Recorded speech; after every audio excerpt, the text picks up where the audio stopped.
পানি নিষ্কাশনের পথ বন্ধ করে একের পর এক বাড়িঘর নির্মাণ করায় ভোগান্তিতে শেরপুরের 2 গ্রামের অন্তত 50 পরিবার। দীর্ঘদিন ধরে ডুবে রয়েছে চলাচলের রাস্তা, নষ্ট হচ্ছে জমির ফসল, এমনকি জলমগ্ন 2টি শিক্ষা প্রতিষ্ঠানের মাঠও। এতে বিদ্যালয়ের যাতায়াতে চরম ভোগান্তিতে পড়তে হচ্ছে শিক্ষার্থীদের। সংশ্লিষ্টদের কাছে বহুবার আবেদন করেও মেলেনি প্রতিকার। রেইনবো অ্যাক্রোপ্লাস্টে অ্যাক্রিলিক এমালশন থাকায় মুছে ফেলা যায় যে কোনো দাগ সহজেই। Rainbow Paints.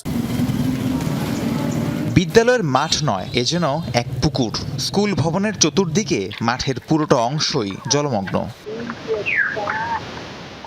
শেরপুরের ঝিনাইগাতি উপজেলার ভালুকা সরকারি প্রাথমিক বিদ্যালয় খেলার মাঠ ডুবে থাকায় শ্রেণীকক্ষে আবদ্ধ হয়ে পড়েছে কোমলমতি শিশুদের ছেলেবেলা।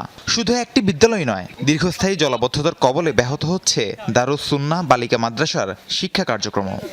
আমরা আগে এই মাঠে খেলতাম, এখন খেলতে পারছি না। এই মাঠে পুকুরের মতো পানি। এই মাদ্রাসার প্রায় 100+ ছাত্রছাত্রী, তারা এই পানি থাকার কারণে ঠিকভাবে আসতে পারতেছে না। আমার লেখাপড়ার মান কমে যাচ্ছে। রাস্তার কারণে আমরা খুব অসুবিধে, পানি বন্দি আছি, আর পানি দিক বাড়ানোর কোনো রাস্তা নাই। স্থানীয়দের অভিযোগ, পানি নিষ্কাশনের পথ বন্ধ করে একের পর এক বাড়িঘর তৈরি করা হয়েছে। সেই সাথে চলাচলের পথ বন্ধ করে নির্মাণ করা হয়েছে বিদ্যালয় ভবন। এতে ভোগান্তিতে 2 গ্রামের অন্তত 50 পরিবার। ডুবে গেছে রাস্তা, নষ্ট হচ্ছে ফসলি জমি। ঈদের একটা দিন গেছে তো আমার ঘরের ভিতরে সাপ, ঘরে অর্ধেকটা চতুর্দিকে ঢাইলে গেছে। বাচ্চা কাচ্চা আমি বাড়ি থেকে অন্যখানে সরাই রাখছি। এত পরিমাণ পানি, মাছের প্রজেক্ট করার কারণে এই পানি বাইর হইতেছে না। কয়েকদিন ধরে বৃষ্টি নাই, এখনো পানির জলবদ্ধতা বাজে রয়েছে। পানি যাওয়ার কোনো ব্যবস্থাই নাই। মাঠের ভিতরে স্কুল তৈরি করাতে আপনার জলবদ্ধতার সৃষ্টি হয়েছে এবং কি মানুষের যে চলাচলের রাস্তাটা বন্ধ হয়েছে। এটা অ্যাম্বুলেন্স যেতে পারে না, এটা গাড়ি ঘোড়া যেতে পারে না, এটা ফায়ার সার্ভিস যেতে পারে না, আমরাও চলাফেরা করতে পারি না এই পানির নাকি। এই দুর্গতি থেকে পরিত্রাণ পেতে সংশ্লিষ্ট দপ্তরে বেশ কয়েকবার আবেদন করেছে ভুক্তভোগীরা, তবুও মেলেনি আশানুরূপ কোনো ফলাফল। বাড়িঘর হয়েছে, পানি আটকে গেছে, পানি বের হওয়ার জায়গা নাই, রাস্তা হয় নাই।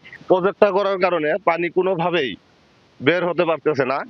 বের হতে না পারায় এই পানিগুলো বেজে থাকার কারণে আমাদের অনেক ক্ষয়ক্ষতি হতেছে। তবে আশার বাণী শোনালেন উপজেলার প্রাথমিক শিক্ষা কর্মকর্তা। দ্রুত সময়ের মধ্যে সমস্যা সমাধানের আশ্বাস দেন তিনি। বৃষ্টি হলে সেখানে জলাবদ্ধতা তৈরি হয়, পানিটা বের হওয়ার কোনো উপায় নেই। এইটা আমি উদ্বোধন কর্তৃপক্ষকেও নলেজে পেয়েছি। আমার মনে হয় যে এটা উদ্বোধন কর্তৃপক্ষ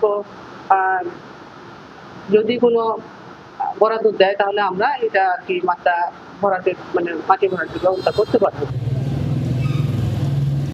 রাহিম সারোয়ার, যমুনা নিউজ।